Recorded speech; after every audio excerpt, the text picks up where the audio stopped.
Mediterranean coast, one often finds plant remains in the shape of spheres.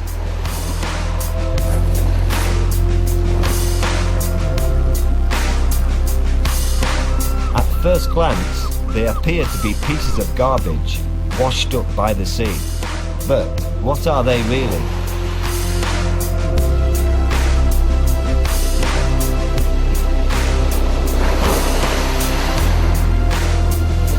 The ocean, the indispensable environment for life on our planet, hides many secrets.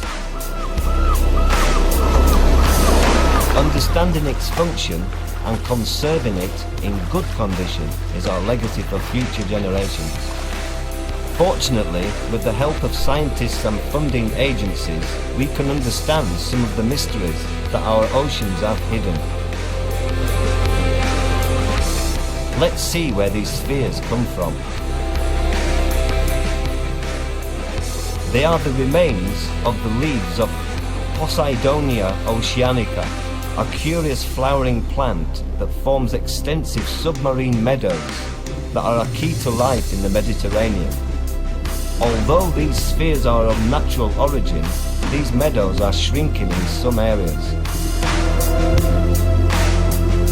Posidonia oceanica is a cloning plant that forms thousand-year-old meadows. Due to their slow growth, less than 10 centimeters each year, these grasslands take centuries to form. Like other flowering plants, they reproduce sexually, but only very rarely. Posidonia meadows harbour a great amount of diversity. The mussel Pinna nobilis is abundant in this habitat. Small invertebrates feed on the detritus that accumulates on the leaves. A large variety of fish forage for food, seek shelter, or breed in the thick mats formed by these meadows.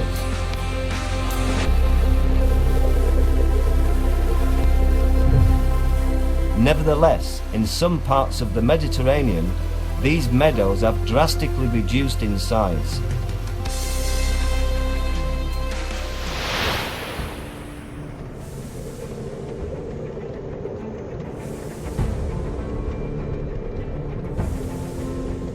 The use of anchors and grapnels can quickly destroy what nature took years to build. However, there is another enemy that is harder to see. The release of organic material into the water stimulates the production of sulfate-reducing bacteria. These bacteria form compounds that are toxic to Posidonias.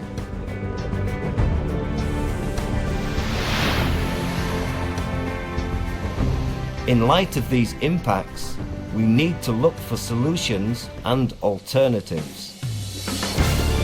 A scientific project in Cabrera National Park, where Posidonias are protected from these threats, has allowed for the identification of the causes of this toxicity. When an increase in organic matter occurs, the bacterial concentration rises along with a release of toxic sulfur, which harms the Posidonia grasslands. However, iron can sequester the toxic sulfur, eliminating the toxicity of this compound. Demographic studies show that when iron is added in a controlled manner, grassland conditions improve and facilitate the recruitment and growth of new individuals. These studies demonstrate that the reduction of submarine grasslands can be halted if we prevent the critical processes that cause the reduction.